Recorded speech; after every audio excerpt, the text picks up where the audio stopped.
Welcome back to my YouTube channel. दोस्तों बात करेंगे हम बीपीएससी टीआरई 3.0 री एग्जाम अपडेट को लेकर के। साथियों आज की इस वीडियो हम लोग बात करने वाले हैं कि बीपीएससी के चेयरमैन का जो नया बयान जारी किया गया है आपके रोस्टर रिजल्ट को लेकर के और कई सारे महत्वपूर्ण बिंदुओं को लेकर के जो उन्होंने बैठक की थी, उस बैठक में क्या क्या उन्होंने यहाँ पे निर्णय लिया है उसको लेकर के बात करेंगे। और यहाँ पे देखिए महिला आरक्षण 50% से 35% होगा, इसके संबंध में बात करेंगे क्योंकि जो है कई लेटर जो है यहाँ पे वायरल हो रहे हैं आपके आरक्षण को लेकर के। तो सबसे महत्वपूर्ण चीज़ ये भी है। और बीपीएससी टीआरई 3 में डीबी पहले यानी कि रिजल्ट से पहले डीबी कराने की मांग चल रही है, उसको लेकर के बात करेंगे। और इसमें हम लोग ये भी चीज़ देखेंगे कि आपको जो है डीबी के टाइम पे कौन कौन से डॉक्यूमेंट लगेंगे, उसके संबंध में भी बात करने वाले हैं। बैकलॉग सीट किस कैटेगरी में कितनी सीटें हैं, इससे संबंधित भी अपडेट आपको इस वीडियो के माध्यम से मिलने वाली हैं। और सबसे बड़ी अपडेट ये भी है इसमें कि कितनी सीटें ऐड हो रही हैं और किस कैटेगरी में कितनी कितनी सीटों का जो है ऐड किया जा रहा है। चलिए एक बार देखते हैं और सभी चीज़ें देखेंगे। लेकिन इससे पहले यदि आप चैनल पर पहली बार विजिट किए हैं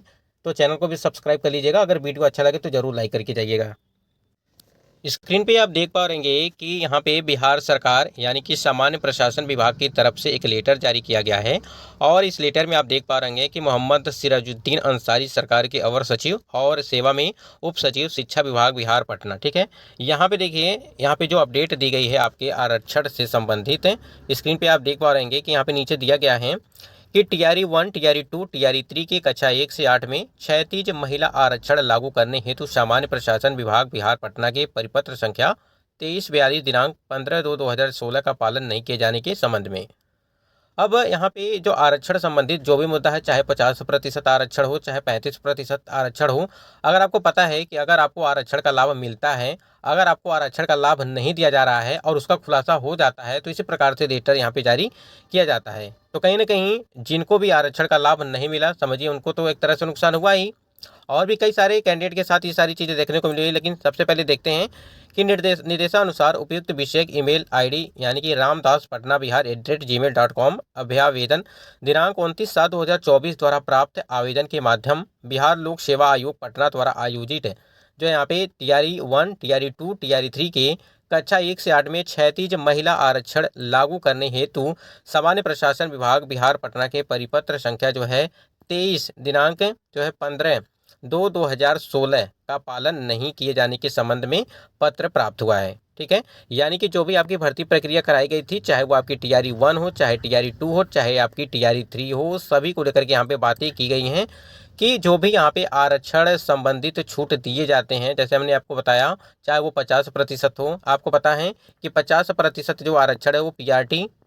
6 to 8 के लिए, और जो आपका यहाँ पे 35% आरक्षण है जिसमें आपको जो है टीजीटी और पीजीटी की जो बात की जाती है उसका जो है आरक्षण यहाँ पे दिया जाता है। और यहाँ पे बताया गया है कि आरक्षण का पालन नहीं किए जाने के संबंध में यहाँ पे पत्र जो है प्राप्त हुआ। उल्लेखित मामले में आवश्यक कार्रवाई शिक्षा विभाग बिहार पटना से संबंधित है। मामला आप समझ सकते हैं कि काफ़ी गंभीर है एक तरह से।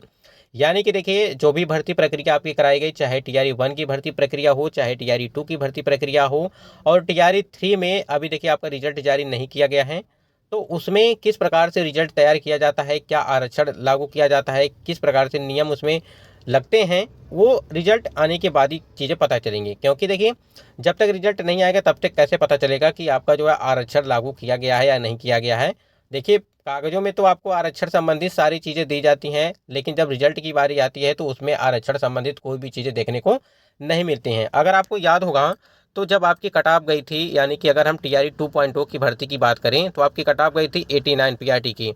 ठीक है, पुरुष वर्ग के लिए, और 89 यहाँ पे महिला वर्ग के लिए, तो दोनों की कट ऑफ समान समान। और भी आप देख लीजिए टीआरई 1 में की भर्ती में भी और टीआरई 2.0 की भर्ती में तो बहुत सारे में जो है आपको देखने को मिला था कि कट ऑफ जो है काफ़ी मतलब कि दोनों के समान समान होने के, और उसको देखते हुए काफ़ी कैंडिडेट के भी कमेंट्स आए थे कि दोनों के यानी कि महिला और पुरुष की जब कट ऑफ एक समान कैसे हो गई, जबकि महिलाओं को जो है यहाँ पे आरक्षण संबंधी जो 35% या 50% का आरक्षण दिया जाता है। तो आप समझ सकते हैं कि बिल्कुल कट ऑफ आपके बराबर नहीं होनी चाहिए। अगर आपको आरक्षण है, महिलाओं को आरक्षण दिया जा रहा है, तो कट ऑफ आपके बराबर नहीं होनी चाहिए।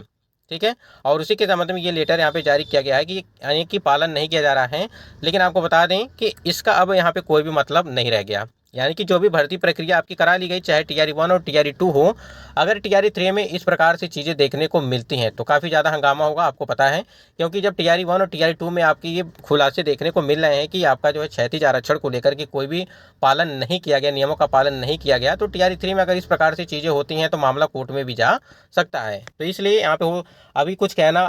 काफ़ी मतलब कि एक तरह से सही नहीं होगा कि आपका जब तक रिजल्ट नहीं आएगा तब तक आपको पता भी नहीं चलेगा कि यहाँ पे आरक्षण संबंधी जो भी लाभ दिया जा रहा है बिहार के कैंडिडेट को, जो महिला कैंडिडेट हैं उनको, जब तक रिजल्ट नहीं जारी किया जाएगा तब तक कुछ चीज़ें क्लियर नहीं होंगी। तो आपको थोड़ा सा और इंतजार कर लेना चाहिए। जैसे रिजल्ट जारी की जाएगी अपने आप पता चल जाएगा कि यहाँ पे क्षैतिज आरक्षण दिया जा रहा है या नहीं दिया जा रहा है, आपका 50% आरक्षण है या 35% आरक्षण है, सभी चीज़ें जो है वहाँ पे क्लियर हो जाएंगी। और एक चीज़ यहाँ पे और समझिएगा कि देखिए इसमें नुकसान सिर्फ बिहार के ही कैंडिडेट को है, क्योंकि देखिए उनको तो बिहार के कैंडिडेट यानी कि जो भी बिहार के कैंडिडेट हैं उन्हीं को आरक्षण संबंधी जो भी छूट है मिलेगा, और जो अदर स्टेट के कैंडिडेट वो तो जनरल में ही काउंट होंगे यूआर कैटेगरी में। तो आपको पता है कि इसमें जो भी कैंडिडेट बिहार के हैं उन्हीं को दिक्कत है, बाकी कैंडिडेट को दिक्कत नहीं, जो भी अदर स्टेट के कैंडिडेट हैं, क्योंकि उनको तो लाभ मिलेगा नहीं पहले से ही, तो इसलिए। लेकिन इसमें क्या हुआ था, टीआरई 1 और टीआरई 2.0 की भर्ती में गलत तरीके से जो है फर्जी प्रमाण पत्र बनवा करके बहुत सारे कैंडिडेट जो है, चाहे वो विकलांग कैटेगरी वाले कैंडिडेट हों, चाहे आप कह लीजिए किसी भी कैटेगरी के हों, फर्जी तरीके से जो है डॉक्यूमेंट बनवा करके जो है उनकी नियुक्ति हो गई थी। लेकिन अब जाकर के उन्हें जो है बाहर किया जा रहा है, तो इसका कोई भी मतलब नहीं है, क्योंकि अगर इस प्रकार से फर्जी देखने को मिलेगा तो जो भी योग्य कैंडिडेट होंगे उनका चयन नहीं हो पाएगा। यानी कि जो भी लगातार कंटिन्यू यहाँ पे मेहनत कर रहे हैं कि उनका सिलेक्शन 1 या 2 नंबर से रुक जा रहा है, तो इसी प्रकार से अगर फर्जी कैंडिडेट जो है सिलेक्शन होता रहा है और उनको बाद में बाहर किया जा रहा है तो सीटें तो खाली हो जा रही हैं, उसमें तो योग्य कैंडिडेट का चयन हो नहीं पाएगा और वही सीटें जो है आने वाली भर्तियों में ऐड कर दिया जाएगा, तो कहीं ना कहीं सीटें काफ़ी बर्बाद जाएंगी। तो इसलिए जो भी चीज़ें हैं सबसे पहले तो इस बात को ध्यान देना चाहिए आयोग को और शिक्षा विभाग को, और जो भी चीज़ें हैं कि सबसे पहले डॉक्यूमेंट वेरिफिकेशन अगर जब भी कराया जा रहा है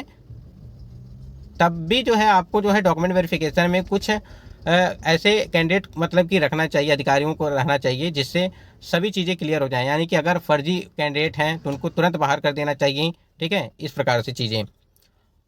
तो देखिए क्या कुछ होता है यहाँ पे। हम लोग अगर थोड़ा सा यहाँ पर बात करें बैकलॉग सीटों को लेकर के, काफ़ी ज़्यादा आप सभी के कमेंट्स आते हैं कि बैकलॉग सीटें टीआरई में 3 में ऐड की जाएंगी या नहीं की जाएंगी। जिस प्रकार से आपकी पीआरटी में 11,000, फिर 6 to 8 में 13,000, फिर आपका जो है 9वीं 10वीं में 8,000, फिर 11वीं 12वीं में आपका जो है लगभग 5,000 के आसपास जो है आपकी रिक्तियाँ देखने को मिली थी। यहाँ आपकी जो है देख पा रहे होंगे पीआरटी का है। और इसमें जो एक चीज़ बताया गया था आपको कि मतलब कि अपडेट निकल के आई थी कि आपको जो है लगभग बीपीएससी टीआरई 3 में शामिल शिक्षक अभ्यर्थियों के लिए बड़ी खुशखबरी निकल के आ रही थी कि जो टीआरई 3 रिजल्ट से पहले सभी के बैकलॉग सीट जुड़ेंगे, ठीक है, बैकलॉग सीट जुड़ेंगे। रिजल्ट से पहले डीबी का होना, सूत्रों के हवाले से करीब कुल 25,000 बैकलॉग सीटें जोड़ते हुए अब आप जब काउंट करेंगे, जैसे हमने आपको बताया कि आपकी जो है बैकलॉग सीटें 11,000, ठीक है, उसके बाद से आपका 13,000, 8,000, उसके बाद 5,000, जब ऐसे ऐड करेंगे लगभग 37,000, लेकिन इसमें से कम किया गया और उसमें लगभग 25,000 के आसपास आपकी सीटों की संख्या बताई गई कि हो सकता है कि इतना यहाँ पे जारी होने की संभावनाएं वो निकल के आ रही थी। देखिए जो भी खबर होती है वो आपको दिया जाता है, अब वो होगा आगे कि नहीं होगा ये आयोग और शिक्षा विभाग ही निर्णय लेंगे। फिलहाल जो भी अपडेट आती है उसको आपको बताया जाता है। रिजल्ट से पहले डीबी कराने को लेकर के अब तक विभाग द्वारा कोई निर्णय नहीं लिया गया है और जल्द ही जानकारी भी साझा की जाएगी। देखिए सबसे पहले तो अगर आपको फर्जीवाड़ा रोकना है तो पहले तो डीबी हो जाना चाहिए, ठीक है, यानी कि डॉक्यूमेंट वेरिफिकेशन हो जाना चाहिए टीआरई 3 वाले कैंडिडेट का, तभी जा करके जिस प्रकार से टीआरई 1 टीआरई 2 में काफ़ी फर्जी कैंडिडेट बाहर अब किए जा रहे हैं तो कोई मतलब नहीं है, यानी कि अब कोई मतलब नहीं है उनको बाहर करने का। अगर यही काम पहले किया जाता तो कहीं ना कहीं जो कैंडिडेट 1 या 2 नंबर से रुके हुए हैं उनका चयन हो गया होता। फिलहाल देखिए क्या कुछ होता है, अगर डीबी करा लिया जाता है तभी सही है, और अगर पहले डीबी होता है तो बहुत ही सही हो जाएगा, अन्यथा इसी प्रकार से जो है फर्जी देखने को मिलेगा।